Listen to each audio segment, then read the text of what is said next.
Sonó mi teléfono un martes por la tarde, justo cuando terminaba mi turno de trabajo.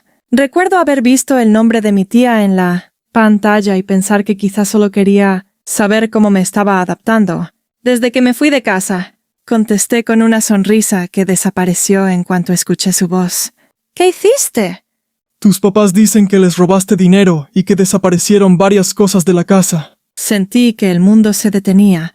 Pensé que ya me habían quitado todo, hasta que me acusaron de algo que jamás hice. Tenía apenas 18 años. Solo habían pasado 3 semanas desde que mis propios padres me dijeron que, si no podía pagar la renta que ellos mismos habían decidido cobrarme de un día para otro, ya no había lugar para mí en su casa. En menos de un mes había perdido mi habitación, mi rutina y la sensación de tener una familia. Ahora también estaba perdiendo mi nombre. Lo peor no fue la acusación. Lo peor fue descubrir que varios familiares ya habían escuchado una versión de la historia, donde yo aparecía como un hijo, desagradecido que, antes de irse, decidió vengarse llevándose dinero y objetos de valor. Nadie me había llamado para preguntarme si era cierto. Simplemente empezaron a mirarme como si ya estuviera condenado. Mientras intentaba entender qué estaba pasando, recordé algo que en ese momento parecía un detalle sin importancia. Unos mensajes, unas fechas y una conversación que había quedado registrada días antes de salir de la casa.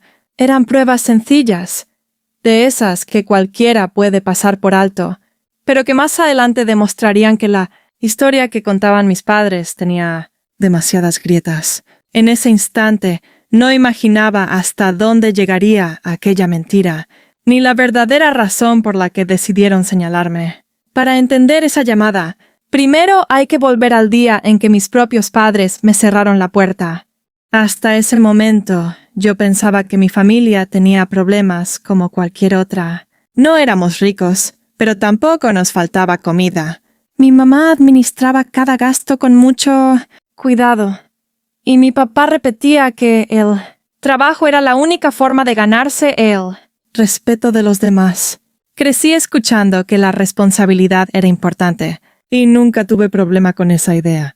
De hecho, desde los 17 años trabajaba medio tiempo después de clases para pagar mis propios gastos, transporte, materiales de la escuela, y cuando podía, también ayudaba comprando algunas cosas para la casa. Todo cambió la semana en que cumplí 18. Esa noche, durante la cena, mi papá dejó los cubiertos sobre la mesa y habló con un tono que no admitía discusión. Ya eres mayor de edad. A partir del próximo mes vas a pagar renta si quieres seguir viviendo aquí. Pensé que era una broma. Sonreí por unos segundos, esperando que alguno de los dos también lo hiciera. Pero nadie sonrió. Les expliqué con calma que todavía estaba estudiando, que mi trabajo era de medio tiempo y que apenas alcanzaba para cubrir mis gastos básicos. Les propuse aportar una cantidad más pequeña mientras buscaba un empleo con más horas o terminaba el semestre. No estaba tratando de evitar responsabilidades, solo necesitaba tiempo. Mi mamá negó con la cabeza. Si de verdad quieres ser adulto, compórtate como uno. Intenté mantener la conversación en un tono tranquilo. Les mostré cuánto ganaba cada quincena e incluso les enseñé mi presupuesto. Después de pagar el transporte, los materiales y el teléfono, prácticamente no quedaba nada. Pensé que al ver los números entenderían mi situación, pero ocurrió lo contrario. Mi papá interpretó mi explicación como una excusa. Dijo que solo estaba buscando la manera de seguir viviendo, gratis, y que la vida real no esperaba a nadie. Cada intento de dialogar parecía convencerlo más de que yo era un irresponsable. La discusión terminó con una frase que todavía recuerdo palabra por palabra. Tienes una semana para decidir. O pagas la renta completa o te vas. Durante esos días seguí buscando soluciones. Pregunté por más horas en el trabajo. Revisé anuncios de empleo e incluso consideré dejar temporalmente la escuela. Nada alcanzaba para cubrir la cantidad que me pedían. Cuando llegó el último día, preparé una mochila con mi ropa, algunos cuadernos y los pocos ahorros que tenía. Ninguno de los dos intentó detenerme. Mi mamá evitó mirarme a los ojos mientras yo cruzaba la puerta, y mi papá simplemente dijo, «Algún día entenderás por qué hicimos esto». En ese momento pensé que lo más difícil era quedarme sin hogar. No tenía idea de que aquello apenas era el comienzo. Salir de casa dolió, pero lo que encontré afuera cambió mi forma de entender la familia. Los primeros días fueron extraños. Pasé de tener una habitación que conocía de memoria a dormir en el sofá de Daniel, un amigo de la escuela que, sin hacer preguntas incómodas, me dijo que podía quedarme unas semanas mientras encontraba una solución. Su familia no tenía mucho, pero me hicieron sentir bienvenido. Esa diferencia, por pequeña que pareciera, me hizo darme cuenta de que el apoyo no siempre viene de donde uno espera. No quería convertirme en una carga para nadie. Desde el primer día me ofrecí a colaborar con la limpieza, comprar algunas cosas para la despensa cuando podía y respetar los horarios de la casa. Mi objetivo era reunir suficiente dinero para rentar una habitación lo antes posible. Empecé a revisar mis gastos con mucho más cuidado. Anotaba cada compra, por pequeña que fuera. Un pasaje de autobús, un café antes del trabajo, una libreta para la escuela. Guardaba los recibos por costumbre, porque siempre me gustó llevar un control de mi dinero. En ese momento jamás imaginé que esos papeles terminarían siendo importantes. También hablé con mi supervisor para pedir más horas. No podía ofrecerme un puesto de tiempo completo de inmediato, pero consiguió agregar algunos turnos durante los fines de semana. Era cansado combinar el trabajo con las clases, aunque por primera vez sentía que dependía de mis propias decisiones y no de los cambios de humor en casa. Mis padres casi no volvieron a escribirme. Cuando lo hacían, respondía con respeto y solo lo necesario. No quería alimentar otra discusión. Pensaba que, con el tiempo, todos nos calmaríamos y quizá podríamos hablar como familia. 3 semanas después, ya había reunido un poco de dinero. Tenía un plan para los siguientes meses y empezaba a creer que, aunque el inicio había sido duro, lograría salir adelante. Entonces ocurrió algo que destruyó esa tranquilidad en cuestión de segundos. Cuando por fin sentía que recuperaba el control, sonó mi teléfono. Miré la pantalla del teléfono y vi el nombre de mi tía. Pensé que solo quería saber cómo estaba, pero desde la primera frase entendí que algo muy serio había ocurrido. Necesito preguntarte algo. Tus papás dicen que desapareció dinero de la casa y que también faltan algunas cosas. Dicen que tú fuiste el último en tener acceso. Sentí un vacío en el estómago. Durante unos segundos ni siquiera pude responder. Trataba de encontrar sentido a lo que acababa de escuchar. Hacía 3 semanas que no ponía un pie en esa casa. Ni siquiera tenía llave. ¿Cómo podían señalarme con tanta seguridad? Antes de terminar la llamada, empezaron a llegar mensajes de otros familiares. Algunos eran cuidadosos y me preguntaban qué había pasado. Otros ya daban por cierta la versión de mis padres. Si cometiste un error, lo mejor es decir la verdad. No esperaba algo así de ti. Devuelve las cosas antes de que esto empeore. Cada notificación pesaba más que la anterior. Lo que más me dolía no era solo la acusación. Era descubrir que muchas personas habían escuchado una historia sobre mí antes de darme la oportunidad de contar la mía. Bastaron unas horas para que la imagen que tenían de mí cambiara por completo. Sentí rabia, pero también miedo. Sabía que responder impulsivamente solo iba a empeorar las cosas. Escribí varios mensajes defendiéndome, pero los borré antes de enviarlos. Si contestaba desde el enojo, cualquier palabra podía usarse en mi contra. En lugar de discutir, decidí reconstruir todo lo ocurrido desde el día en que salí de la casa. Revisé conversaciones. Busqué los mensajes que había intercambiado con mis padres y confirmé las fechas en que había trabajado y asistido a clases. También guardé los recibos y comprobantes que tenía desde que me mudé con Daniel. No buscaba demostrar nada todavía. Simplemente quería entender por qué esa historia no coincidía con la realidad que yo había vivido. Mientras más repasaba los hechos, más evidente se volvía una sensación que no lograba quitarme de la cabeza. Había algo en sus palabras que no cuadraba con los hechos. Esa misma noche abrí todas las conversaciones que había tenido con mis padres durante el último mes. No buscaba encontrar una gran revelación. Solo quería ordenar, los hechos para no dejarme llevar, por los recuerdos o por el miedo. Mientras revisaba los mensajes, empecé a notar algo extraño. Según lo que ellos les habían contado a varios familiares, el dinero y los objetos habían desaparecido pocos días después de que yo me fui. Sin embargo, encontré un mensaje de mi mamá, enviado casi una semana más, tarde, en el que me preguntaba si había dejado unos documentos en mi antigua habitación. Si realmente ya sospechaban de mí, ¿por qué me escribía con tanta normalidad? No había ninguna acusación, ningún reclamo, ni una sola referencia a cosas desaparecidas. Seguí revisando fechas y horarios. Todo parecía indicar que la versión que estaban contando no coincidía con lo que ellos mismos habían dicho días antes. Al día siguiente recibí la llamada de mi prima, Laura. Siempre había sido cercana a todos, pero hablaba con una prudencia que me dio un poco de tranquilidad. «Hay algo que no entiendo», me confesó.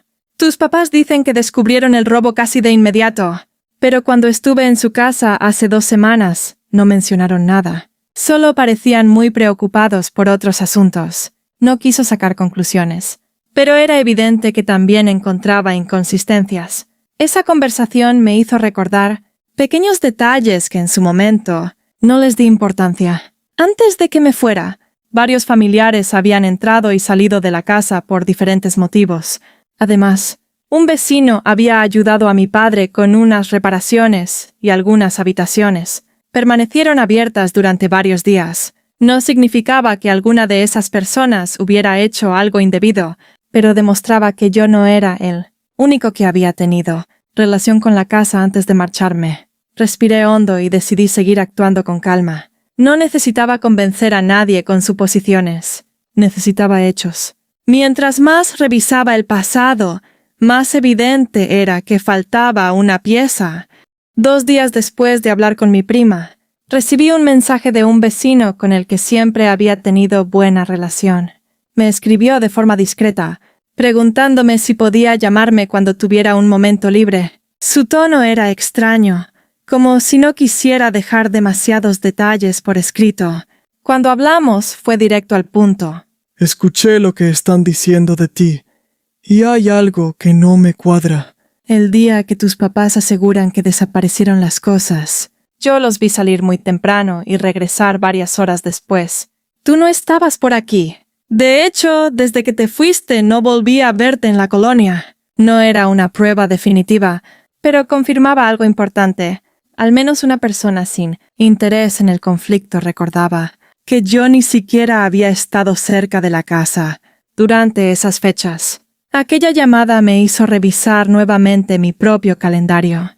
Encontré los horarios del trabajo, los registros de asistencia a clases y hasta los comprobantes del transporte que usaba todos los días para moverme desde la casa de Daniel. Todo coincidía. Mi rutina era tan constante que resultaba difícil imaginar cuándo habría podido regresar sin que nadie lo notara. Sin embargo, hubo un detalle que empezó a dar vueltas en mi cabeza. Recordé varias discusiones entre mis padres durante las semanas previas a mi salida. Nunca escuché el motivo completo, pero sí frases sobre pagos atrasados, cuentas pendientes y la necesidad de conseguir dinero con urgencia. En aquel momento pensé que eran preocupaciones normales de cualquier hogar. Ahora empezaban a adquirir otro significado. No quería sacar conclusiones precipitadas. Tener problemas económicos no convierte a nadie en una mala persona, y mucho menos explica por sí solo una acusación tan grave. Pero por primera vez me pregunté si mi salida de la casa y todo lo que vino después podían estar relacionados con algo que yo desconocía. Decidí dejar de buscar respuestas en los rumores y concentrarme únicamente en hechos verificables. Si la verdad existía, tenía que estar respaldada por fechas, documentos y testimonios coherentes, no por suposiciones. Creí que ya entendía todo, hasta que apareció un documento que nadie esperaba. El documento apareció de la forma menos esperada. Mi tía me llamó para devolverme una carpeta con papeles de la escuela que había quedado en casa de mis padres y que ella había recogido cuando fue a visitarlos. Mientras revisábamos que no faltara nada, Encontró por accidente un estado de cuenta que claramente no me pertenecía. No me lo entregó para que lo conservara. Solo alcanzó a verlo antes de devolvérselo a mi mamá. Pero ese vistazo fue suficiente para notar varios avisos de pago vencido y una cantidad mucho mayor de la que yo imaginaba. Más tarde, mi tía me contó algo que había decidido callar durante semanas. Tus papás estaban muy preocupados por dinero desde antes de que tú te fueras. Discutían casi cada vez que los visitaba. Yo pensé que era una mala racha y que la resolverían entre ellos. Aquellas palabras hicieron que muchos recuerdos cobraran sentido. Recordé a mi papá hablando por teléfono en voz baja y colgando en cuanto alguien entraba a la habitación. Recordé a mi mamá diciendo que ese mes tendrían que hacer milagros para cubrir todos los gastos. Incluso recordé una discusión donde escuché la frase: no podemos seguir escondiendo esto. En ese momento nunca imaginé que esos problemas pudieran terminar afectándome de esa manera. Comprendí que la presión económica en la que vivían era mucho mayor de lo que yo había percibido. Eso explicaba el ambiente tenso de las semanas anteriores y quizá también la decisión repentina de exigirme una renta imposible de pagar. Pero una cosa era entender el contexto y otra muy distinta, justificar lo que vino después. Tener deudas no explicaba por qué alguien señalaría a su propio hijo como responsable de una desaparición de dinero y objetos. Esa decisión seguía siendo incomprensible. Cuanto más clara se volvía la situación financiera de mis padres, más evidente era que aún faltaba responder la pregunta más importante.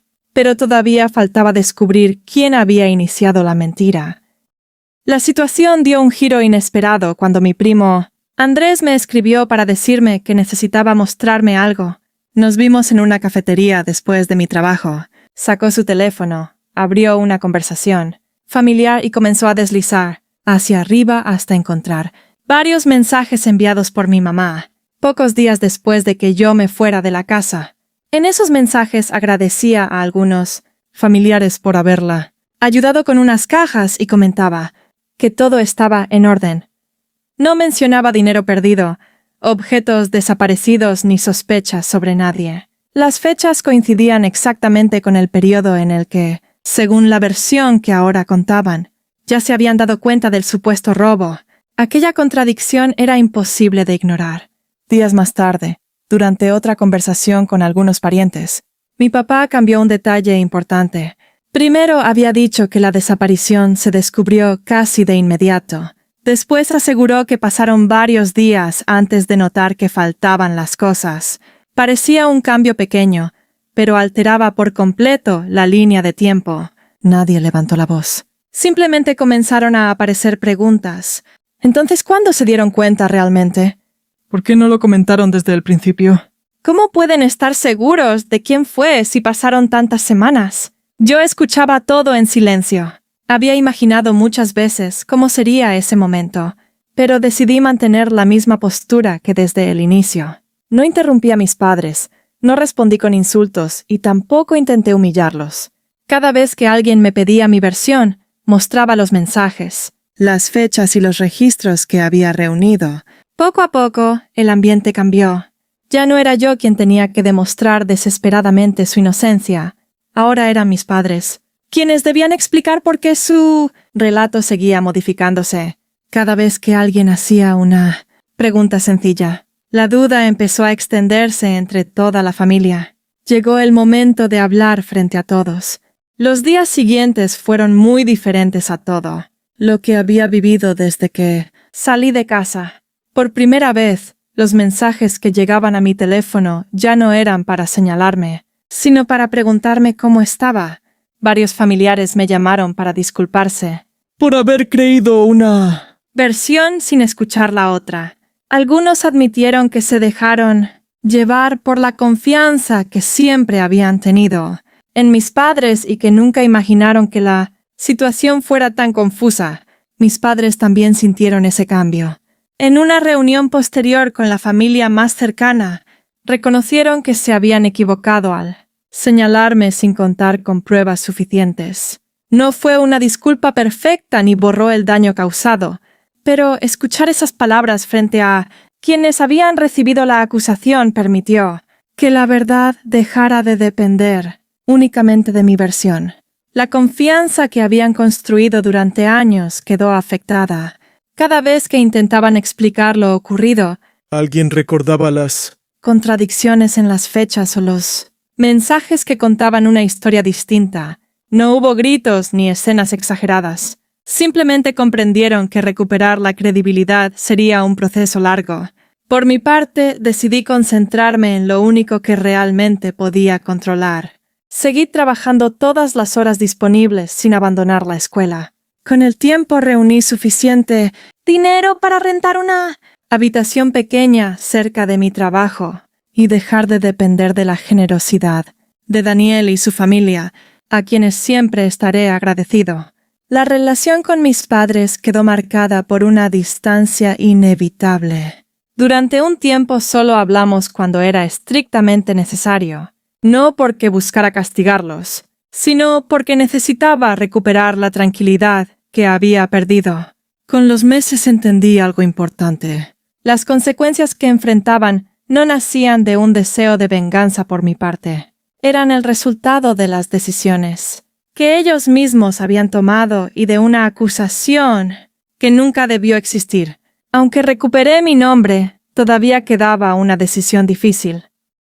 Durante mucho tiempo pensé que recuperar mi reputación sería suficiente para dejar todo atrás.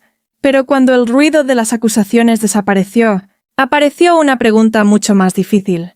¿Qué lugar quería que ocuparan mis padres en mi vida, después de todo lo que había pasado?